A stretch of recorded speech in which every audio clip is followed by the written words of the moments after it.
Alright, so now what we're doing is we're working on the center panel of this for the top. And I am left-handed, but I've got this set up kind of like a bench hook with this piece of wood in my vise that I can press against. And I'm going to use my right hand because that's the way my vise is located. What you should understand is that I'm not ambidextrous. I trained this hand to do what I'm doing. In the United States, we are among the most convenience-minded people in the world. And a lot of times when we say, well, I can't do that, it's not that I can't do that, it's that it's inconvenient for me to do that. It's inconvenient for me to learn the skill to do that. But as somebody that works with wood, you should know how to use your offhand. Just FYI and all of that good stuff.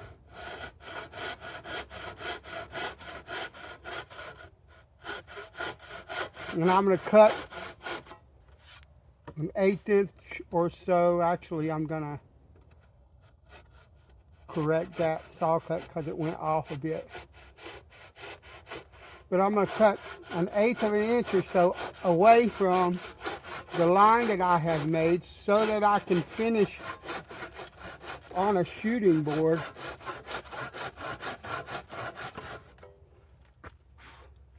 and make the edges square and straight.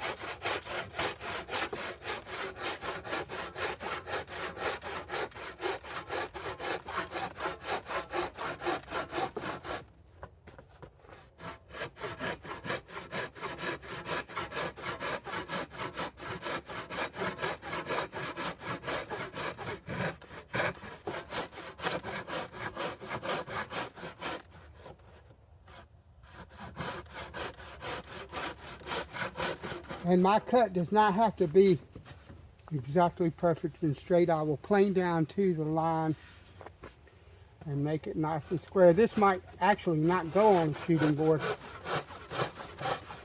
If I can get it square with just a plane, just a hand plane, I'll do that because the edges are smooth. And this edge will be smooth.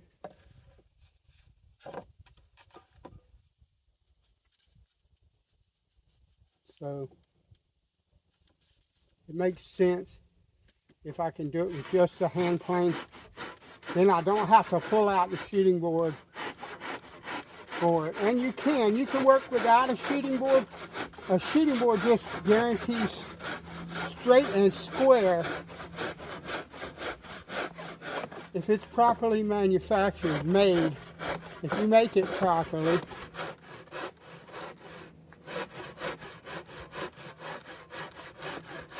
Very simply and easily.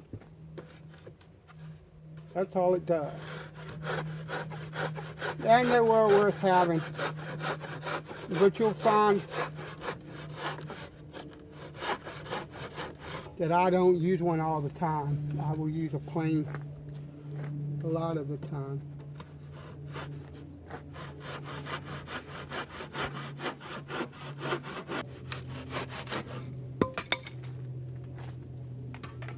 I wonder how square that is. I'm pretty sure it ain't very. Yeah. It's off on this side. It's high here.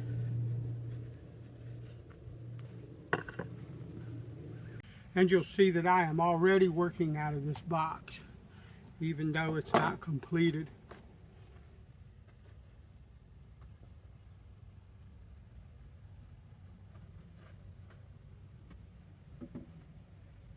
That's okay. Now, this is high on this end, so what I'm going to do is I'm going to take the plane and I'm going to move it over until this edge of the plane is laying on the side that is low. That means that the majority of the iron is hitting this high area. I'm going to put my hand under here. Let me do it this way so you can see.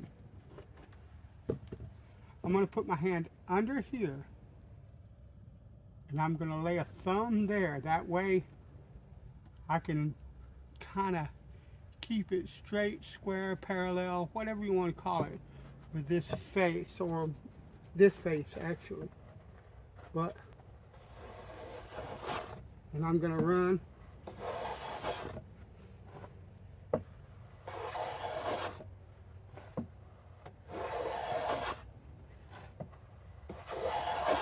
along the board, along the edge of this board.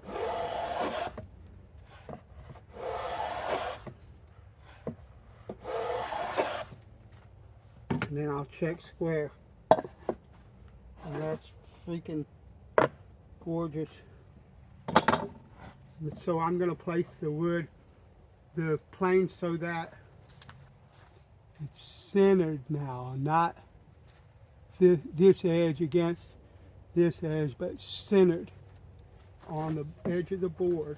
I'm going to hold my hand, my offhand, exactly the same way. This hand pushes with a light grip. This hand guides.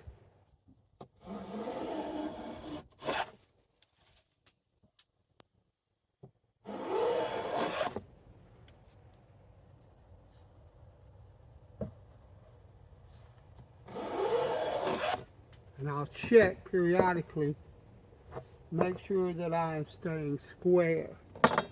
Now I have a little bit extra in the middle than I do either end. So I'm going to take and put the plane where I think, remember that the blade starts back here, where I think the high spot is. I'm going to move forward, and when I get to where I think it starts to get shallower, the line that I'm trying to cut to is, I'm going to lift up the plane. And I'm going to check to see when things begin to look like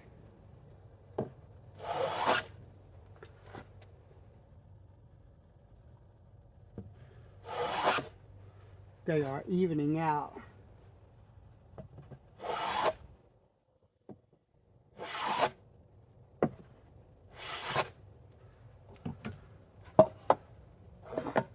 And it's staying nice and straight and square. So, and I think I'm fairly even now. Now I'm going with the grain. You can't see it, but I'm getting tear out here. Why? Well, if you look, there's a swirl in the grain here, which might eventually have turned into a knot. I don't know.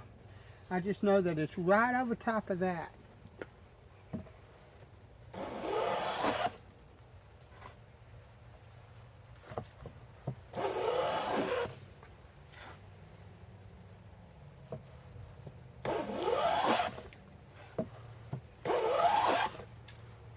And I'm watching for that line.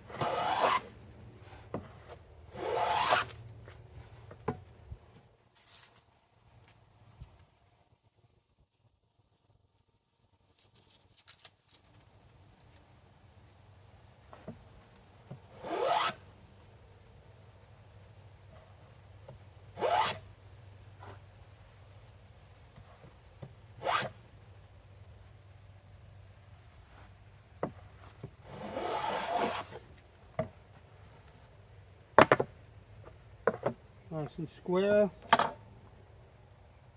going to take one more cut this way. Now my line is gone here, but from about here on it's still there, so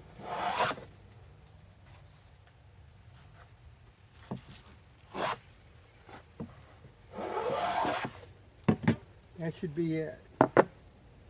Yeah. Alright, so that is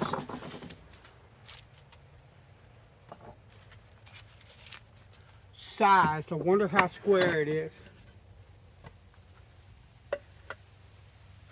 Beautiful. I think that'll work just fine. It doesn't have to be absolutely square because there's some play in the in the grooving, but this is wonderfully square. No problem whatsoever. And what I'm going to do now is run a groove.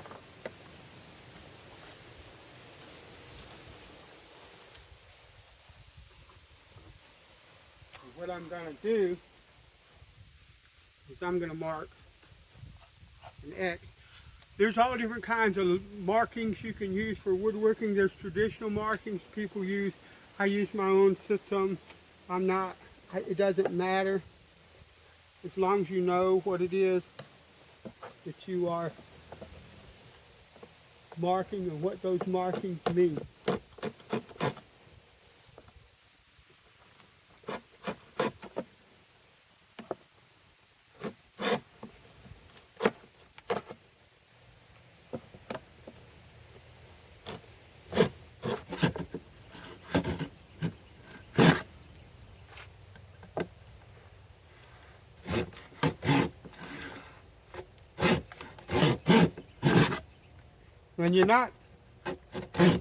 When you use one of these, you're doing your very best to keep this flat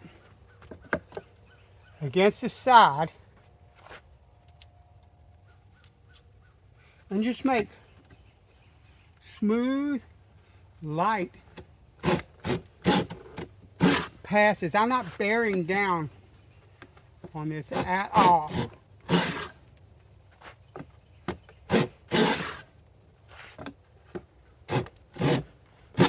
You can find one of these around in my area for about 30 bucks in used condition.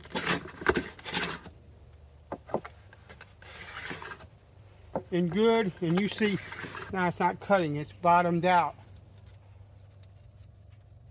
This is like a 5/8 depth, but it's a 1/4 inch wide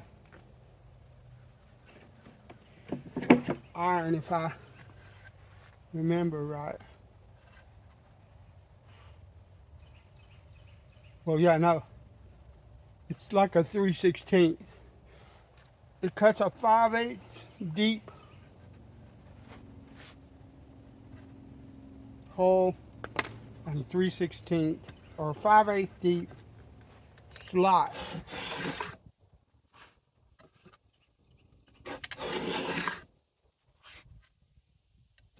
And this is, I held the plane a little bit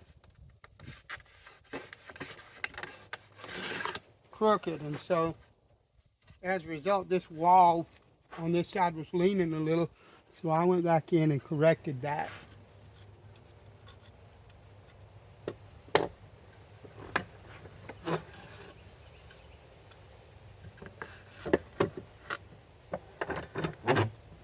And that little X that I marked, I'm going to mark it here too, was to know which side of the piece of wood the fence was on so that they line up properly together, because sometimes your the wood that you're grooving might not be exactly, this plane might not hit exactly center.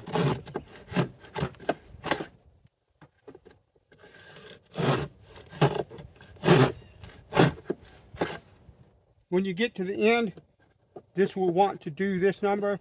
You want to push down on the heel so that it doesn't do one of these numbers. And a lot of people find it easier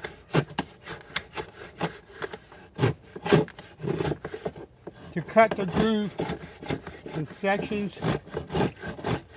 like this.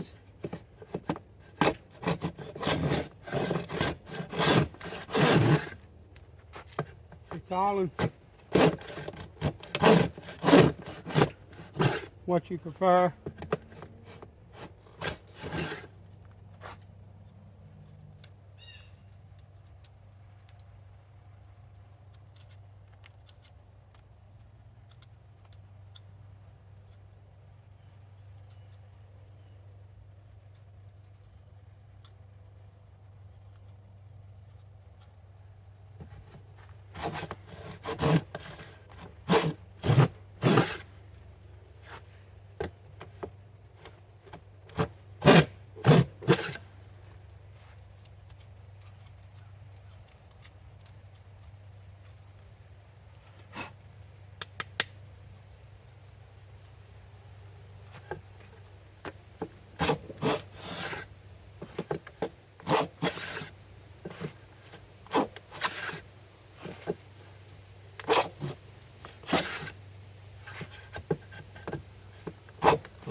And keep working on it until the sections, every section that you're planing does that. There's no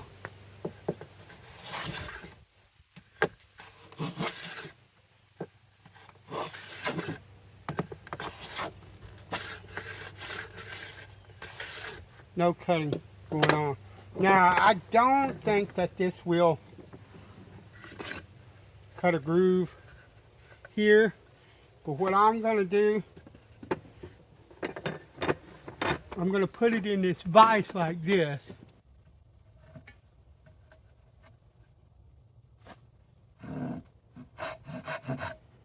I'm going to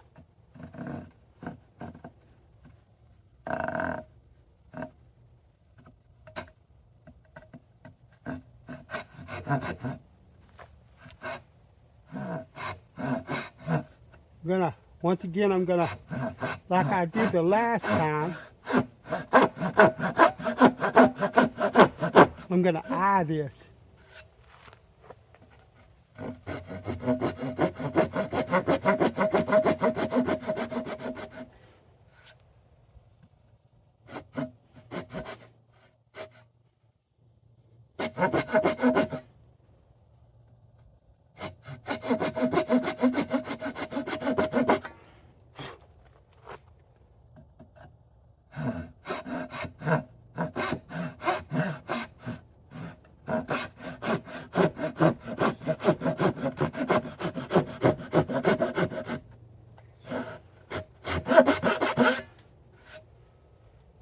Because what I'm doing, I'm trying to make a little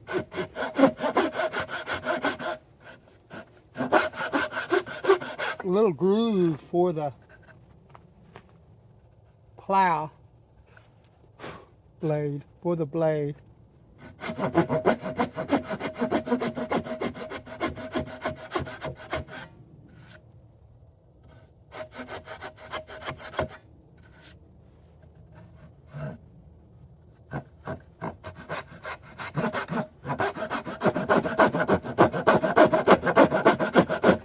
Because this won't groove this end grain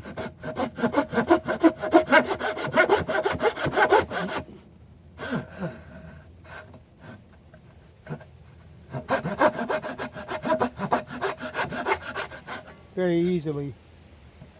So I want to give it a kind of a head start. Then I want to see, will it take this out? I might have to take it out with a chisel.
All right, I got that, and what I want to do now is clean up it. So there's a little bit of blowout from going against that grain. That's why I started it off with a chisel. So we want to clean that part up. All right, there's no glue on this. But you see how all these grooves interlock here to make kind of a tongue and groove. These interlock so that I'll have a raised panel on the top of the lid, but the underneath will be a sunken panel. And of course I'll bevel these edges and all of that. Now, I'm not sure how to glue this. I know that, if I'm not mistaken, I read in a book somewhere that you're not supposed to glue these edges where the tongue and groove goes, but I'm gluing it all up, and it can be what it can be. It'll be what it'll be, but I'm putting glue in all of it. I don't have any fear that there's going to be an issue with it down the road.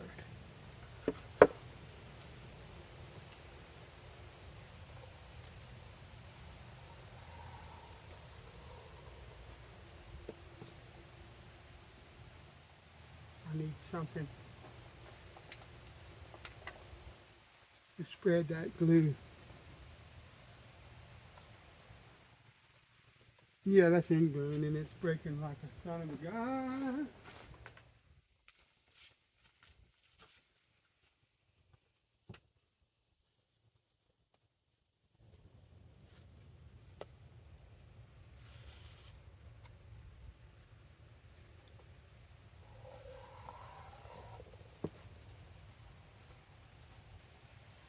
Want the glue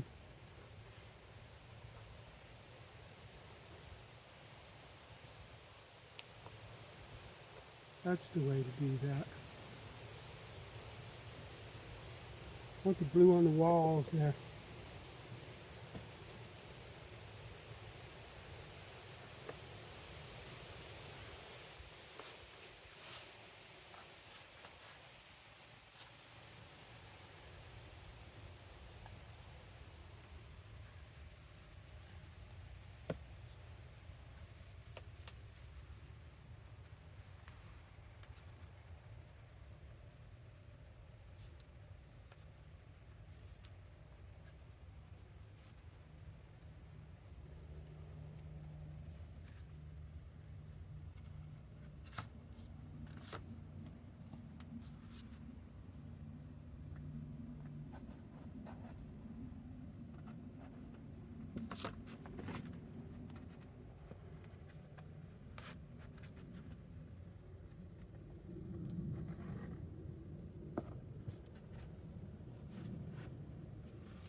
Where's my hammer? Hammer.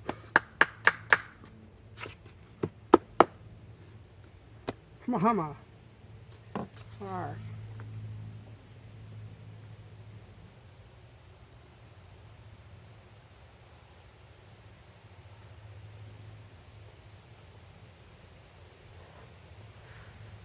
And I have it on this cardboard because I honestly don't want to glue it to my bench.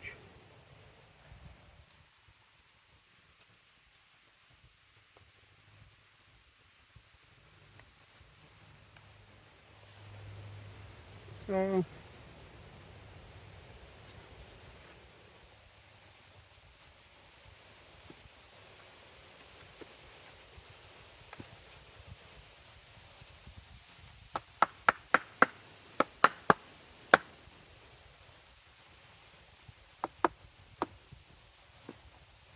going to go like that. And what we're going to do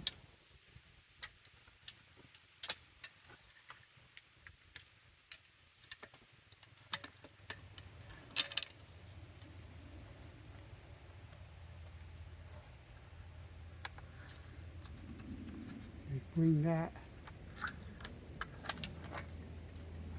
I'm going to squeeze it this way because I think it will lock up better like this.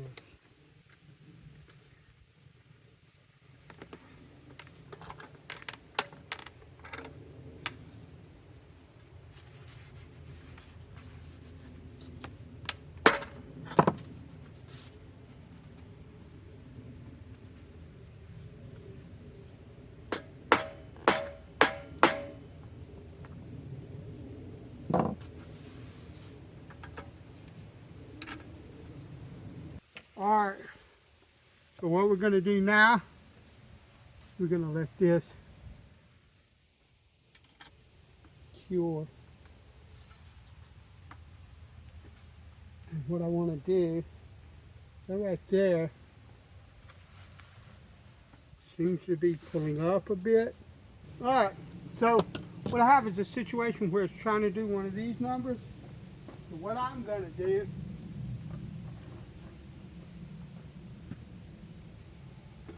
like this,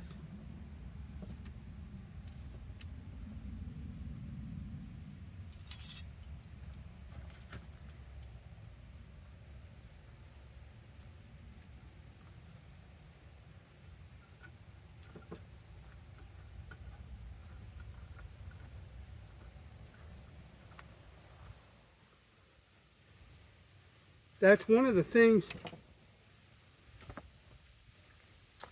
gluing panels like this, they have to be, I want them as flat as I can get them. It's kind of trying to bow up, and what I'm doing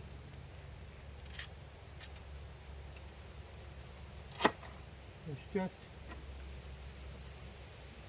using that right there to flatten everything. I don't want this gluing to the thing. Naturally, that's perfectly straight. If I push this down, what I'll end up doing is creating a bow in the middle. That's not something that I want.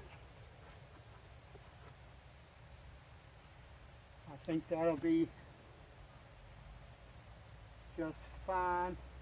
So we're going to let this glue up for a couple hours at least.